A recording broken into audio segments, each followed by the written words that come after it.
Welcome back to Celebrity Radio. It's Alex Belfield talking to the biggest stars and some of my favourite people. And a man that everybody still loves now more than ever is Elvis Presley. There's a new show on the road through 2018 called This Is Elvis. This is his comeback 1968 special, which became the musical event of the decade. And it stars Steve Michaels, who is, let's face it, one of the best Elvis impersonators in the world. How are you, Steve? Very good, thank you. Well, people seem to find you delicious to watch. That's the first thing, isn't it? I mean, Elvis was a sex symbol, and without that, it ain't going to work.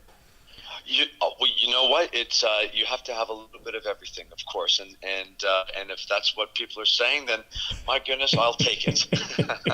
Of course, beyond everything else, there's the iconic image, which of course you've mastered, but the voice has to be there. I wonder what strain is on you. I've been a big fan of Elvis, and from time to time at karaoke, I'll try the odd Elvis number, and they're impossible, aren't they? They're really big, if not operatic in places.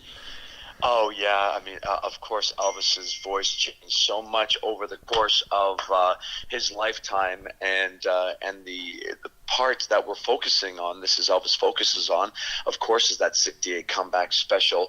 His voice had matured, completely changed, and it's just emulating a different era, as well as our show This Is Elvis also spotlights Elvis in Las Vegas, whereas he had yet another voice all to his own, and we do our best, or I do my best, to emulate the sound from both eras. There's nobody of that legend left now, is there? It was extraordinary, his popularity, his fame, and the legend that he's left us with. Oh, yeah. I mean, I can't agree with you more. He left us way far too early. He was such a young man, only 42 years old. And because he left us so early and everybody loved him so much, we just couldn't let him go. And, I often wonder, and I hope that his star would burn just as bright. But if he lived to 85 years old, my goodness, I wonder what his legacy would have become then. The best Elvis song ever was If I Can Dream. You're going to agree with me, aren't you, Steve? You know what? I will agree with you, because the message behind the song is incredible, but how they also got to that, like the Colonel wanted the 68 comeback special to be a Christmas show. And of course, everybody, including Steve Binder, the director, thought this was a horrible idea. The song was supposed to end with a song that Elvis recorded. I believe it was a Gene Pitney song called I Believe. And then, of course, they thought that this is not going to work. The writer of If I Can Dream went home, penned it. The next day, Elvis heard it, and against the wishes of the Colonel, said, "This is the way it's going to be." And there we go. There's history, and it is such a beautiful song. What's interesting, the vocal from Elvis isn't perfect, is it? I wonder whether he was in a good place when he recorded it, because it's a very raw, if not the most raw vocal I think he ever recorded. It's extraordinary. Yes, well, and that's he was curled up in the fetal position on the studio floor singing that song, and it's been documented, and that is and that's exactly where I guess he just felt he wanted this to be his message song for the world, and it definitely was. It captivated so many people, and my gosh, 50 years later. Incredible. Why do I get a bit sad whenever I talk or think about Elvis? It was so sad towards the end, and when I hear Priscilla talk now, it was a tragic story, wasn't it? A man who had everything and nothing. Well, you know what? Yes.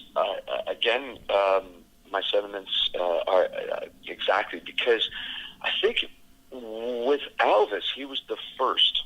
He was the first teen idol. He was the first triple threat. He was a rock star, and then he became a movie star, and then he became a rock star, and then he got caught up in everything that was, sadly say, the uppers and the downers and the, anything that was going to put him to sleep, wake him up. And he was the first to experience all of it, and then in excess. And then, unfortunately, I guess he was one of the first ones to really really just sort of suffer from celebrity, and it was just very, very, it was very, very sad. The side thing with it comes to our show, This Is Elvis. We're celebrating 2 exciting times of his life. We all know how the story ends, but we're telling a story that falls directly in between those events. Do you know what I mean? Yeah. I just interviewed Engelbert Humperdinck about 3 or 4 weeks ago, and he told the great story of how they became friends and how Elvis came to see him and asked him if he could come back and talk to him after the show. I mean, can you imagine Elvis Presley asking to see your show and asking to meet you after it? Incredible. There'll never be another generation of star like that. No, and and I believe he did that with Tom Jones as well, because they too met in Vegas, and there's a very famous pictures of the 2 of them. Elvis goes on to quote himself, jokingly introducing himself as Engelbert Humperdinck on many of the recordings. So you can see how they were just all great performers, and Elvis, as in life, never stopped learning. And so he learned from all these other guys. And in fact, now I could be mistaken, but Tom Jones was a dramatic actor, performer, but he did a lot of movement with his arms. And I believe it was the fact that, again, Tom Jones had said to Elvis Presley, if you use your arms, you're not going to tire yourself out. Now, I do hope that I'm telling the truth, right. But I believe I am. I believe my source and what I've read is correct. But anyway, yeah. And Engelbert claims that Elvis nicked his sideburns idea. He'd got the sideburns before Elvis. If that's true, that's the greatest story in showbiz ever, isn't it? It could be, yes, it could be, especially the very big pork chop sideburns. That's right. That's for sure. Yes. Let's talk about you a minute, because you chose this vocation really, and it's changed your life, and you've certainly become one of the best at it. As I mentioned earlier, an Elvis impersonator done badly can be one of the most ridiculous things and the biggest waste of your evening, but when it's done great, my God, it can be wonderful. And I guess it's down to the vocal precision, and you have that. I've watched videos of you all over the world doing what you do, and you've really mastered the nuance, and it is about that, isn't it? It's about a little word here, it's about the way you look there, about what you wear, how you put it over, and of course ultimately the voice has to be spot on. It's everything adds to the character and illusion that you're creating. Elvis had a way of pronouncing certain words, and you need to emulate that. Elvis, I find that with my tribute to Elvis, when I'm performing him as the stage performer, it's all of the smallest details that speak the loudest. And that's just the way you would, again, like you said, push your lips, the way that you would look up above your brow, the way you would hold your fingers, the way that you would stand, the way you would, it's something that he did. And it's all this little minute details that make the performance so big, and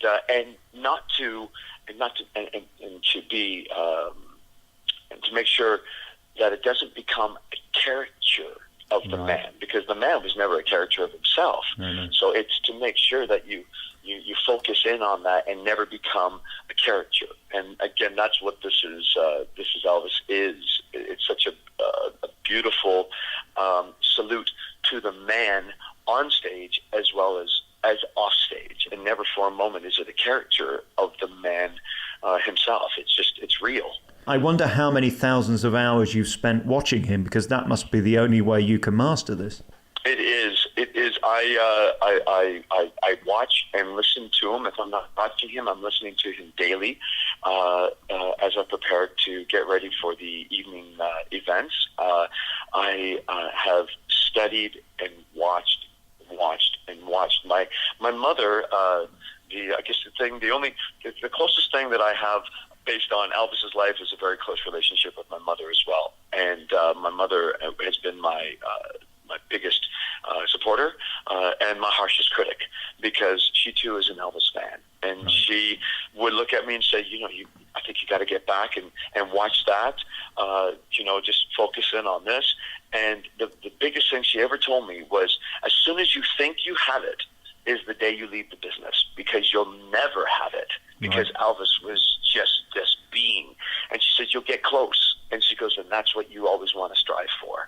And I think that's the thing, is just keep striving to be the best that I can be in recreating everything a fan wants to see. And that is a reincarnation of Elvis the way they remember him. And when I'm on stage, I relive and try to be the man. But when I'm off stage, I am myself. Right. Both don't, one doesn't cross the other. You've mastered it so brilliantly. This is Elvis is touring the UK, and you can see Steve Michaels doing this. I wonder what your life is like as you, because you do look like him, and of course you've got the hair and all that stuff. Is your life as sexy in real life as Elvis's was? I wonder, Steve. I would love to say yes, but I would be telling a little bit of a white lie. I have to say that with the black hair and, of course, the sideburns and bearing a resemblance, that there are Elvis sightings that do happen. I know that when I'm standing in a crowd, or if I'm on the tube, that when somebody looks over at me and they kind of do a double take, I think to myself, there was an Elvis sighting that just happened.